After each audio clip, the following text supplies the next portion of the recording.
Penvision TV presents.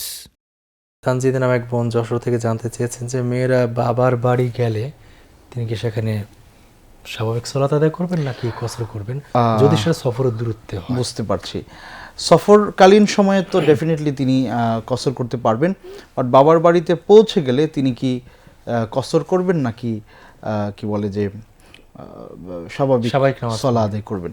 এ ব্যাপারে কথা হচ্ছে, উনি যদি এমন হয় যে উনি থাকেন কোথায়, মানে উনি থাকেন স্বামীর বাড়িতে, ওইটাই তার বাড়ি হয়, তাহলে তিনি সেখানে গেলে কসর করবেন।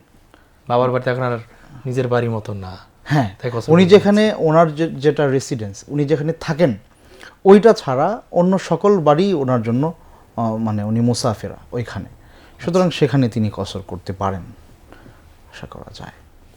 আবার যদি এমন হয় যে ধরেন ওনার বাবা মাশাআল্লাহ বিত্তশালী, যে বাড়ি করেছেন ওনার জন্য একটা ঘর সেখানে করে দিয়েছেন যে মা এটা তোমার ঘর, কিন্তু থাকেন না স্থায়ীভাবে, কিন্তু এটা ওনার মালিকানাধীন ঘর, ওনার ঘর, উনি সেখানে যান, থাকেন, আবার আসেন, এই ধরনের পরিস্থিতি যদি হয় তাহলে বলবো সেটা ওনার বাড়ি। যেমন এভাবে আমি বলতে পারি যে ধরেন আমার গ্রামে একটা বাড়ি আছে, আবার আমার শহরে থাকার, আমি থাকি শহরে বাট গ্রামে আমার বাবার বাড়ি আছে, তাহলে আমি যদি শহরে আসি তখনও কিন্তু আমি মুকিম, আবার যখন আমি আমার গ্রামের বাড়িতে যাব সেখানেও আমি মুকিম, কারণ দুই জায়গায় কিন্তু আমার জন্য স্থায়ী আবাসের জায়গা। কিন্তু বাবার বাড়িতে বেড়াতে যাওয়ার যে বিষয়টা, আমরা কিন্তু বলি যে বাবার বাড়িতে বেড়াতে গিয়েছি, বিয়ের পর এটাই বলে যে আমরা বেড়াতে যাচ্ছি, যে কোথায় যাচ্ছ, বেড়াতে যাচ্ছি। সো এই যে বেড়ানোর ইস্যুটা কিন্তু আমরা বলি, তার মানে এটা সফর, সেখানে গেলে উনি কসর করতে পারেন, জমাও করতে পারবেন ইনশাআল্লাহ। সফরে থাকলে জমাও করা যাবে, যদিও হানাফি ফিকহে এই ব্যাপারে কিন্তু বাধ্যবাধকতা আছে। সো কেউ যদি হানাফি ফিক স্ট্রিক্টলি ফলো করেন, আমরা বলবো না, বাধ্য করবো না যে আপনি জমা করেন, সো আপনি মানে জোহরের ওয়াক্তে জোহর পড়েন, আসরের ওয়াক্তে আসর পড়েন। কিন্তু কেউ যদি চিন্তা করে যে না, রসুল করিম সাল্লাল্লাহু আলাইহি সাল্লাম সফর অবস্থায় জমা এবং কসর করেছেন, আমি করব, তাহলে আমি ওনাকে বলতে পারবো না এটা করলে আপনার গুনাহ হবে, যেহেতু সুন্নাহ দ্বারা প্রমাণিত, কি করে বলবো আমরা। এখানে আরেকটা, আমাদের দেশে একটা অসুবিধা আছে, কেউ যদি আপনার কোনো মাযহাবকে স্ট্রিক্টলি ফলো করেন, তখন তিনি মনে করেন এর বাহিরে যাওয়াটা গুনাহের কাজ বা সুযোগ নাই, এমনটা অনেকে মনে করে থাকেন। এবং এই কথা বলা হয় যে এই ক্ষেত্রে তুমি মুত্তাবিউল হাওয়া, অর্থাৎ প্রবৃত্তির অনুসরণ করছো। তো যদি সুন্নাহ থাকে, যদি রাসূল করিম সাল্লাল্লাহু আলাইহি ওয়াসাল্লাম থেকে সুন্নাহ থাকে, সেক্ষেত্রে আমরা বলবো যে তিনি সুন্নাহ অনুসরণ করছেন, তিনি প্রবৃত্তির অনুসরণ করছেন না। জি, এক্ষেত্রে আরেকটি প্রশ্ন সম্পর্ক করতেছে, সফরের দূরত্ব নিয়ে একটা বিতর্ক আছে, কোনটা আসলে অগ্রগণ্য, সুন্নাহর কাছাকাছি বা দলিল ভিত্তিক কোনটি? দেখুন, এক্ষেত্রে উলামাদের অনেক কথা আছে।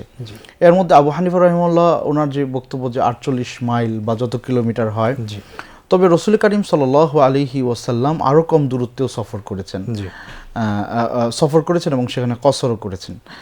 তো এক্ষেত্রে আমরা বলবো যে কোনো আলেমে দ্বীন এভাবেও চিন্তা করেন যে যেটাকে আসলে সফর মনে করা হয়, যেই দূরত্বটাকে আসলে সফর মনে করা হয়, ওরফ হিসেবে এটা সফর, অর্থাৎ আপনার কাছে, আপনার সমাজে এটাকে সফর হিসেবেই ধরা হয়, সেক্ষেত্রে সেই মতটাও গ্রহণযোগ্য হতে পারে। আর যদি আপনি 48 মাইল ধরেন, তাহলে 48 মাইলকে ডেফিনেটলি সফর হিসেবে ধরা যাবে, এতে কোনো সন্দেহ নাই, আশা করছি। বরং তার চেয়ে কম দূরত্বে রাসূল করিম সাল্লাল্লাহু আলাইহি ওয়াসাল্লাম কসর করেছেন, সেটা প্রমাণিত আছে। সেটা কতটুকু বলা যেতে পারে? এখন এখানে আরেকটা বিষয় যেটা দাঁড়িয়েছে, যে ধরেন রাসূল করিম সাল্লাল্লাহু আলাইহি সাল্লাম মদিনা থেকে বের হয়েছেন, এক জায়গায় যাবেন যেটার দূরত্ব হয়তো 200 মাইল বা 150 মাইল, কিন্তু উনি 10 কিলোমিটার গিয়েই কিন্তু আপনার করেছেন, কসর করেছেন। এই জন্য অনেকে বলেন যে 10 কিলোমিটার বা 15 কিলোমিটার গেলেই কসর করা যাবে না, এটা ভুল। রাসূল সাল্লাল্লাহু আলাইহি ওয়াসাল্লাম তার টার্গেট পয়েন্ট ছিল হয়তো 200 কিলোমিটারের বেশি, কিন্তু উনি মদিনা থেকে বের হয়ে 10 কিলোমিটার দূরে বা 20 কিলোমিটার দূরে গিয়ে কসর আদায় করেছিলেন। সো এক্ষেত্রে এটাকে অনেকে দলিল দেয়, রাসূল সাল্লাল্লাহু আলাইহি ওয়াসাল্লাম 10 কিলোমিটারই কী করেছেন, কসর করেছেন।